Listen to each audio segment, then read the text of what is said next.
Hi everyone, in this video we are going to test the Eachine Sphere Link on the bench, and later we are going to mount it on a drone and do a test flight. Before we start, I just want to clarify something. At the moment, officially this camera is not supported by the OpenIPC developers, and that is because the Eachine hasn't been able to contact the project owner, and that's why we couldn't have a proper communication. I mean, we don't have any problem with Eachine, but they couldn't be able to reach us and communicate properly like every other company did. Therefore, it is considered as the black sheep of the OpenIPC community. It will work fine, but it is not officially supported by the developers. Okay, so let's connect everything else so we can see all the cables connected. This is the Ethernet adapter that we can use to update the camera, or we can change settings, but you don't need to do that with a computer anymore. There is a VTXMENU, and all you need to do is just use a TX controller and change any settings while flying in the fields. You don't need a laptop anymore. And this cable goes here. These three wires are the TX, RX and ground that goes to the flight controller, and that's for the MSP display port, which will show us the OSD of iNav or Betaflight. This camera has an IMX335 sensor that can do 1080p 120 frames per second. It has the SoC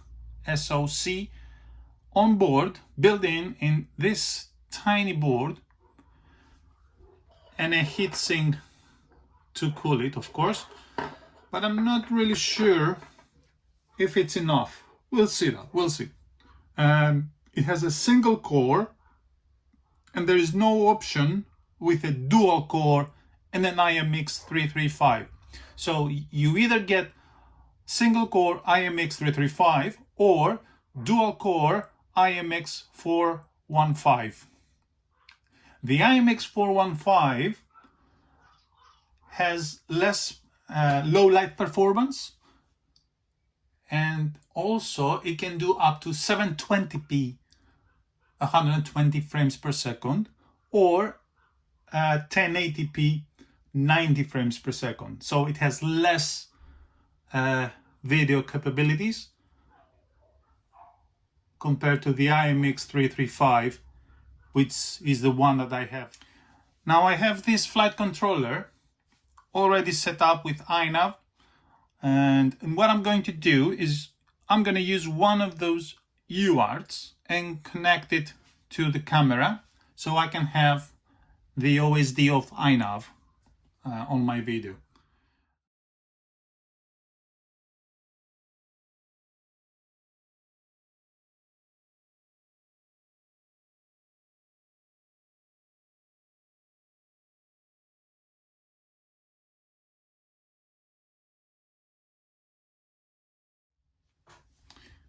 These are the three wires that I had to solder, and I hope I soldered them correctly, like the TX and the RX. I used the UART3 on iNav, so all I have to do now is enable it on the iNav configurator. So also I, of course, connected the VBAT and the ground on this plug, and let's plug it in. It looks like it's working.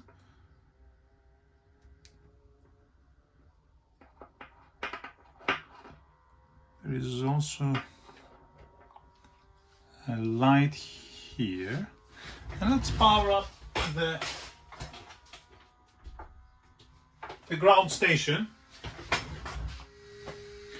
Okay, so that's very interesting. It is actually working.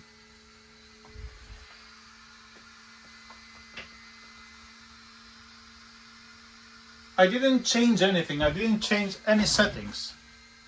It comes by default as plug and play. Now for the MSP DisplayPort, all we need to do is enable it from here and make sure to have this UART baud rate. Save and reboot.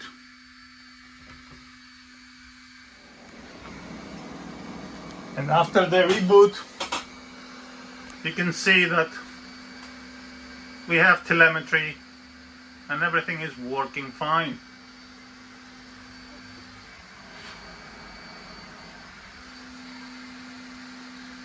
Okay, let's test some advanced features on this camera and see if it works. Compared to the Runcam Wi-Fi Link 2, it is a little bit bigger.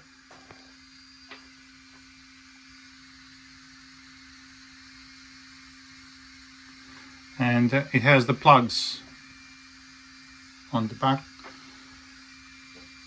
And that plug, I'm having concerns with this plug because I always believe that soldering is better than any plug. The plug will vibrate and that might cause breakups or even sudden link loss. I don't know yet. I'll have to test it on a drone and see if that's true. And this is the air unit of the Wi-Fi Link 2. And that's just the Wi-Fi adapter connected to the SoC, the system on chip. It is obviously bigger than the Runcam Wi-Fi Link 2, but it can easily do a stack on a normal flight controller, no problem. That means it can fit in pretty much all quadcopters, and of course on any RC wing. Okay, so I plugged the Ethernet adapter to the camera over here, and then with that cable, the Ethernet cable, I plugged it directly on my laptop. Okay, and then I set the IP of my laptop, the static IP of the Ethernet adapter, to 192.168.112, and it should work now because this camera by default should have 192.168.110 as an IP, as a static IP. Okay, and let's plug the battery and see what happens. Make sure to use a fan always on the bench. And now what we're going to do is start the OpenIPC configurator, and you can see that we've got a green light. We connect.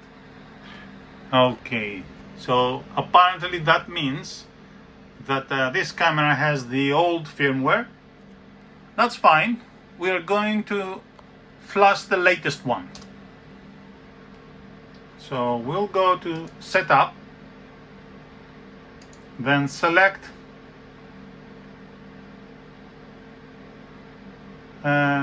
where is it? It has a single core, So it should be this one.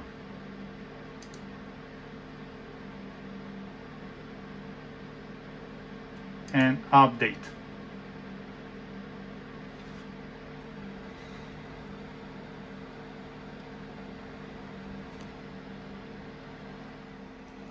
And as you can see, it is updating to the latest OpenIPC firmware with all the latest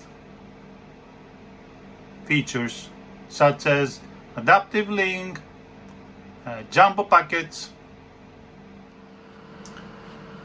Okay, and after the update, we will open again the OpenIPC configurator.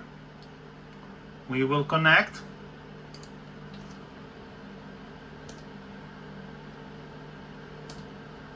And it's doing this little hack that closes to update and fix the resolution. And once we open it again, it connects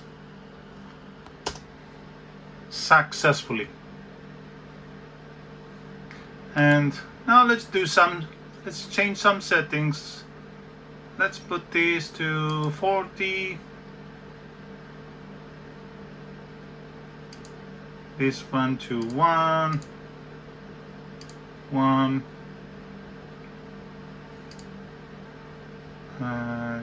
Okay. Save and reboot.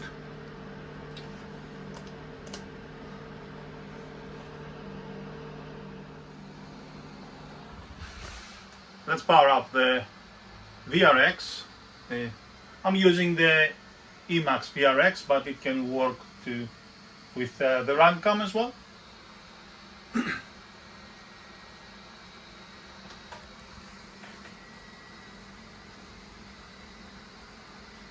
And just like that, it's working. Right, let's try the... First of all, let's enable some statistics. We click this button and it will reboot. And after the reboot, we have these statistics up here. Let's try the 120 frames per second 1080p. You can see here that this camera has the IMX335. And that's why I can go up to 1080p 120 frames per second. And we can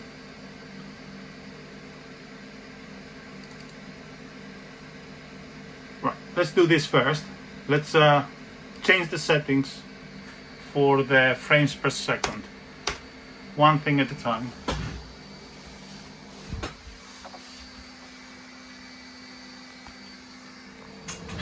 Okay, so apparently the 120 frames per second does not work by default, but there is a setting to improve the situation. You can see the CPU goes up to 100%. Let's fix that.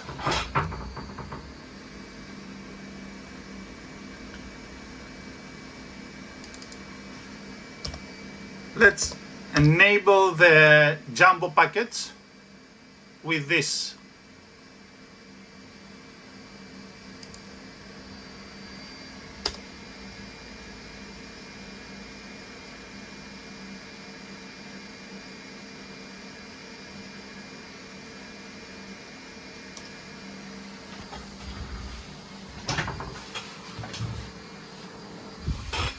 Now you can see that the CPU usage has dropped,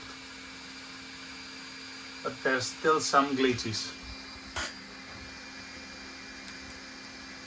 The latency is quite good, really low, but the CPU is still around 77-80%. But the frames per second is 120 around, more than 100 anyway. Okay, let's test now the 25 megabits per second.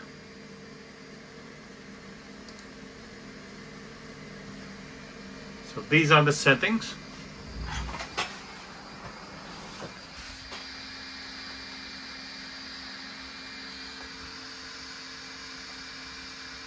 And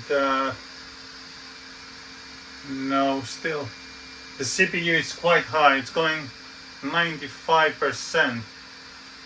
That's too much, I think.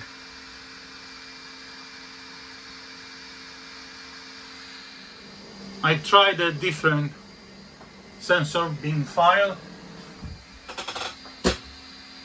CPU is still quite high.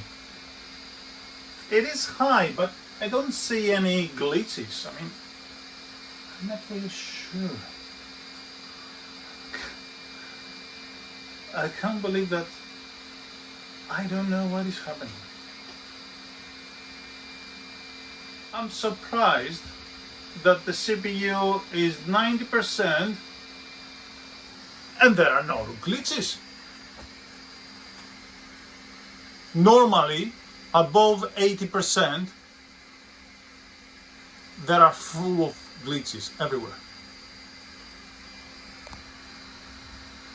But no glitches with 90% CPU. Can we use, and temperature is holding 70 degrees Celsius, 60 frames per second, 1080p, 25 megabits. I think that's stable. I can see on the bench of course, that this is stable.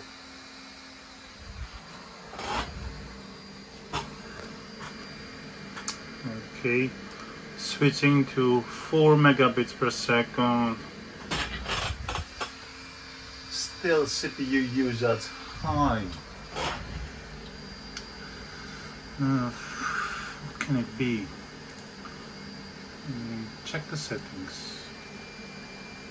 Aha! That's it.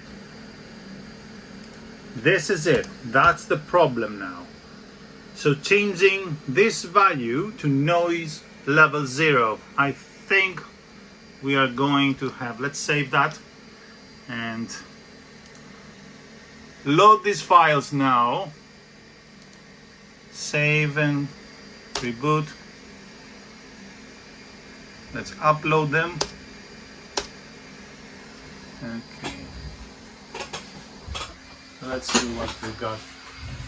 It was 100% the CPU with noise level 1, and now let's say with noise level 0 how much it will go. It should drop. It should drop.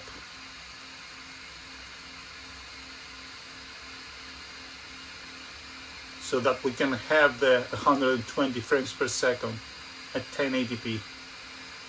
Okay, let's see now. Yes! That's it. Yeah, no latency. 60%, 120 frames per second. Let's increase the bitrate now. Let's set the bitrate to 25. We have to increase, of course, the MCS index. And very important to have the jumbo packets enabled because they do work. Save and reboot.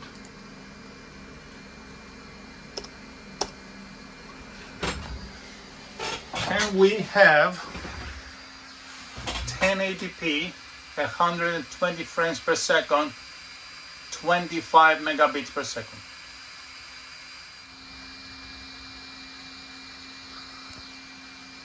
Looks okay so far.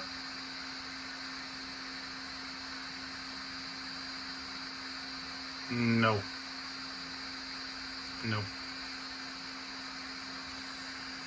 It has glitches and the CPU is 100%. Okay, let's reduce the bit rates a bit. Okay, so after many testings, I have reached, I believe, to the maximum capabilities of this camera, and these are the settings that I'm currently using to have 1080p 120 frames per second up to 12 megabits per second only is the stable one. And I'm also using a custom bin file from Greg, and I can see that the bit rate, the frames per second is quite consistent. The CPU is below, it's around 80%, which is fine. Overall, there are no glitches, no latency at 120 frames per second. So in order to change settings from the MSP menu, in order to change settings from the VTX menu, all we have to do is bring those sticks like so. And you can see now there are some settings: basic settings, advanced settings, reboot, exit. So with this stick now we are moving through the menu. We go to basic settings. Here we can change the channel, but once we change the channel, we need to change the channel on our VRX as well, with the buttons, of course. Then we go to the resolutions. Here we have all the available resolutions. Let's say, for example, we can change to 720p, 90 frames per second. I'm not going to change the resolution now. Here there are some settings for specific cameras, OpenIPC cameras, like the Thinker Tiny, Runcam Wi-Fi link, and Emax via Wi-Fi link. We can basically use the Runcam Wi-Fi link settings because it has exactly the same Wi-Fi module. So if we go to the Runcam Wi-Fi link menu, we can see that we can have a very long range setting, which is only 2 megabits per second, long range setting 4 megabits per second, mid range 8 megabits, short range, etc., and all the way up to 20 megabits per second. But that one, it might not work. It will not work actually. Those two settings will not work, 15 and 20. With the 120 frames per second. Also, we have the adaptive link profile, and we can go here and set it to 25 milliwatts or 200 milliwatts and change the OSD details as well. Let's test it now. We select this one, 200, and then we leave the OSD details into five lines, so we can have the full settings, the full details. And of course, we must enable the adaptive link. By default, it is disabled, and that is because it is still in development state. But if you want to test it, of course you have to do it at your own risk. You go to advanced settings and camera settings, and you click enable adaptive link, and you reboot.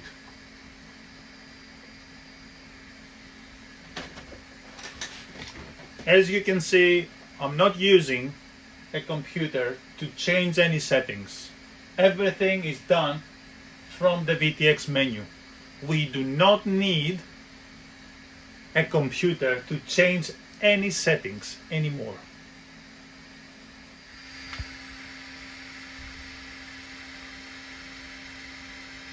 Okay. All right, we are outside at my local park, and we're going to do a quick test of the Eachine Sphere Link. I'm using this drone. This is my long-range drone. I have disabled this Wi-Fi adapter and this OpenIPC camera that goes in front here. So I have the Eachine Sphere Link connected and wired to the VBUD, ground, and the UART. And behind here it's the Wi-Fi adapter of the Eachine Sphere Link, and the two antennas are here. Anyway, let's go ahead and test it.